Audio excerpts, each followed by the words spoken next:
Saya lanjutkan kembali dua sisi. Saya langsung ke Bang Supratman tadi menyinggung soal RUU DKJ yang akan segera diketok di paripurna akhir bulan ini. Bang Supratman, kita tahu beberapa waktu lalu kan sempat rame tuh terkait dengan kawasan aglomerasi dan bagaimana kemudian pemilihan kepala daerahnya nanti di Jakarta. Seperti apa jadinya Bang Supratman? Ya, sekaligus menjawablah apa yang disampaikan oleh Bung Lusius ya, bahwa DPR itu kadang tidak mau mendengar ataupun dan sebagainya lah. Perspektif negatif terhadap DPR selalu muncul saja di kalangan kawan-kawan. Negatif Bang, itu dan konstruktif. Karena itu kita buktikan.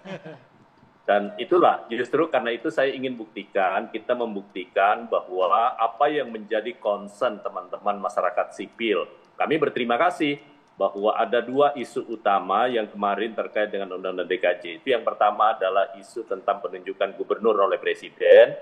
Pada akhirnya DPR berkesimpulan bersama dengan pemerintah menyetujui untuk tetap pilkada langsung dengan tidak merubah format yang ada di dalam Undang-Undang tentang DKI. Bahwa proses pemilihan itu akan dilaksanakan dan pemenangnya tetap 50% plus 1 sama dengan pemilihan Presiden. Yang kedua, terkait dengan soal aglomerasi, memang di awalnya rancangan undang-undang itu ada keinginan untuk melihat pembagian menyangkut soal siapa yang akan duduk sebagai ketua Dewan Aglomerasi. Nah, pilihan-pilihan itu yang pertama adalah kemarin di dalam draft itu adalah wakil presiden. Tetapi ini tidak dimaksudkan dalam rangka mengebiri peran presiden dalam sistem presidensial ya. Karena itu kemudian pada akhirnya kita merubah menjadi bahwa yang akan menentukan Dewan Kawasan maupun anggota, baik ketua maupun anggota Dewan Kawasan aglomerasi, itu adalah Presiden Republik Indonesia. Artinya siapapun yang presiden yang yang ditunjuk, mungkin saja didelegasikan kepada Wapres, ataupun kepada orang-orang yang punya kapasitas mengerti soal perkotaan ataupun dari kalangan akademisi, tergantung kepada presiden tentunya. Nah, itu yang pertama. Yang kedua, ini ada relevansinya dengan IKN. Kenapa kita memilih aglomerasi? Kan pilihan-pilihannya ada banyak nih. Satu, ada sistem megapolitan yang dulu diwacanakan. Tetapi kalau megapolitan, Mbak, jangankan, makanya saya bilang mengapresiasi Presiden Jokowi. Kalau kemudian kita ambil konsep megapolitan, itu artinya menyatukan wilayah administratif, baik itu pemerintah kota, kabupaten, ataupun provinsi dalam satu wilayah administratif. Dan itu pasti akan repot, ribut daerah, baik Jawa Barat, kemudian Banten, Jakarta, belum lagi daerah kabupaten yang lain.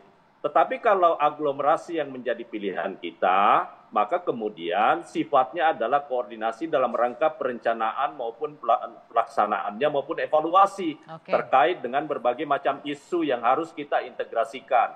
Baik itu menyangkut soal penanganan banjir, polusi, transportasi yang harus terintegrasi.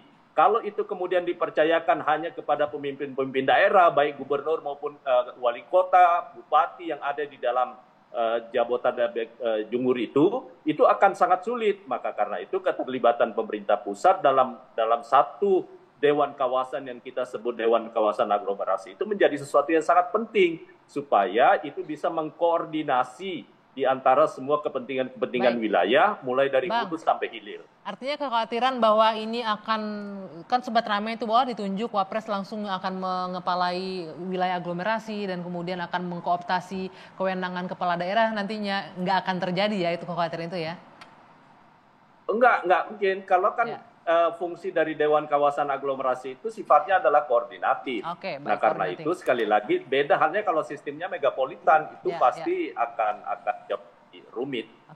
Bung Lusius, ini artinya kekhawatiran masyarakat sipil sudah diakomodir sepertinya dengan adanya beberapa perubahan yang cukup major kalau saya melihatnya ya sebelum disahkan nanti. Sebenarnya sih nggak berubah luar biasa banget karena sistem pemilihan langsung itu kan memang sudah sebelumnya berlaku di Jakarta. Jadi betul, DPR tapi kan aja yang aneh-aneh. DPR aja yang aneh-aneh yang membuat draft RUU ini gitu ya. Coba kemudian mengusulkan sistem penunjukan langsung untuk gubernur. Itu dari Jakarta. DPR Jadi, itu kemarin ya. Iya, ini kan RUU usulan DPR. Jadi mereka yang punya ide itu sebenarnya. Kalau masyarakat sipilnya udah baik-baik, DPR-nya yang belum baik. Benar begitu, Bang Supratman, Mas Dev ya, dari DPR katanya mengusulkan untuk dipilih langsung. Bukannya tidak baik ya, cuman sedang kemarin itu ada yang menggelotorkan idenya, tapi kan sudah dipatahkan. Jadi sebenarnya sih yang nggak perlu juga kita bahas lagi, orang sudah tidak clear ada, ya? sudah clear, sudah jelas, dan juga kedaulatan demokrasi rakyat Jakarta tidak diambil alih, tetap dipegang sehingga pemilihan tetap berjalan. Secara Tapi mungkin langsung yang ya. menarik itu soal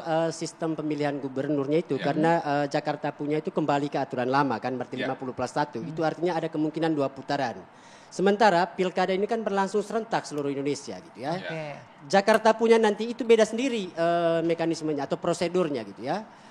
Karena akan terbuka peluang untuk 2 putaran. Jadi bagaimana menjelaskan ini misalnya kalau ada desain kepala daerah itu akan dilantik secara serentak juga.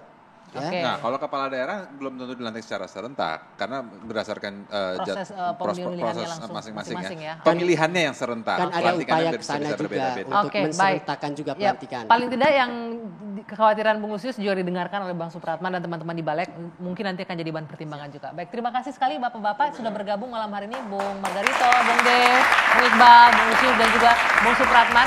Dan teman-teman mahasiswa dari UNJ dan juga dari SUIN, terima kasih. Saya Dwi Anggia, saya akhiri 2 sisi malam hari ini. Selamat malam, sampai jumpa.